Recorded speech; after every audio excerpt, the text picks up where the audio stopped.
Welcome back to Astroneer. In this video I want to test out a theory that I had, whether or not we can make a really fast smelting furnace by using portable smelting furnaces here.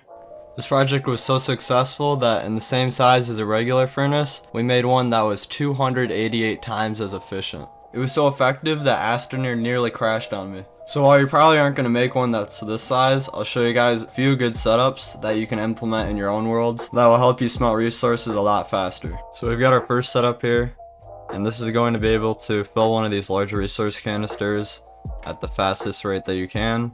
So I have 15 of these portable smelting furnaces here on this medium storage silo, and that's on the same platform as the large resource canister. Each one of these portable smelting furnaces can smelt an item in 15 seconds, and you can load an item every 1 second into this large resource canister. So if we have 15 of these, we're going to be able to load one item into this resource canister every second. You're going to make sure that you have your smelted resource in here already, so you just need one so that it can only accept the resource that you want. So in your worlds, you're probably going to have auto arms that are going to load this up, but in my case I just use a plinth because I'm in creative mode, so I can load it a lot faster. Once it's done smelting, you're going to have a constant stream of resources going into your container, and you'll be filling this up at the maximum rate that you can.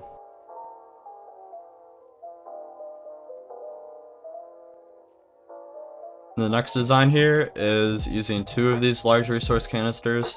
So since we have 2 of these, you're going to be able to smelt twice as many resources, because the only limiting factor here is the rate that you can fill these large resource canisters, because these things are really fast and you can have a bunch of these on the platform.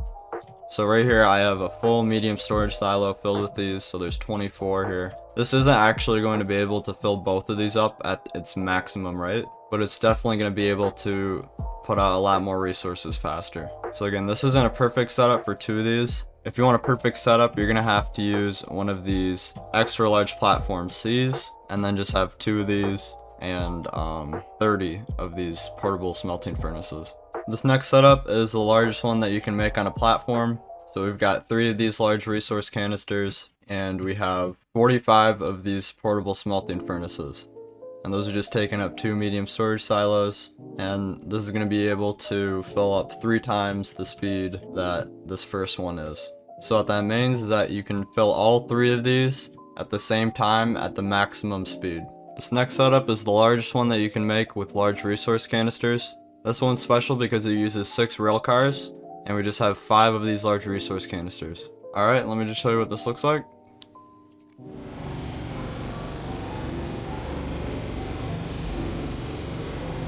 If you have a reason for making this setup in your adventure world, then I need to see this.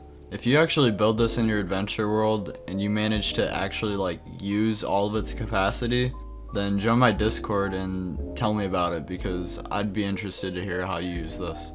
If you have the need to fill 5 of these resource canisters at the same time, then I need to know what's going on. Now say you've got a lot of resources coming in and you just want maximum throughput. Let me introduce you to the smelter that's 288 times the speed of a normal one. So this is using one of these large storage silo Bs and a bunch of these medium storage silos fit with portable smelting furnaces.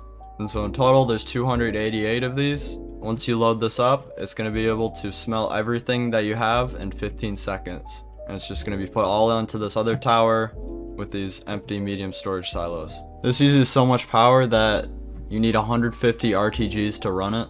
You never have any reason to use one of these. So anyways, I turned it on. Even with the plinth filling them instantly, it still took a second for them all to be filled up. And then once they were all done smelting, it pretty much crashed my game. I got down to 1 FPS, and I have an RTX 3070. I got a pretty good CPU, so you can see it's just filling this up, and you can see it being filled up. It's 1 frame per second. I mean, you can literally count it. It's like a slideshow. I had to take it off the platform before it could do more damage. But yeah, you can see it just instantly filled all this up. I just smelted 288 resources. I had my every resource factory plugged in at the same time I was doing this, and it was just using too much power. You can see even with all those RTGs, it wasn't enough. So after turning off my factory, I went at it again, and I got seconds per frame. This is real-time footage right here. Obviously all of these are really expensive setups, so I would not try to pursue this unless you're pretty late in the game. This costs a lot of nanocarbon alloy. Overall, I just thought it was kind of interesting. Not sure how much practical uses this has. If you manage to find a use for any of these setups in your world, then I'd love to hear about it in my Discord, and that's linked down below in the description. It's a pretty small Discord, so I get to reply to everybody, and it's awesome because I get to actually talk with you guys. If you guys want to see a different game in the future, just let me know. Leave it in the comments below. Please like the video, subscribe. Thanks for watching. I'll see you guys in the next video.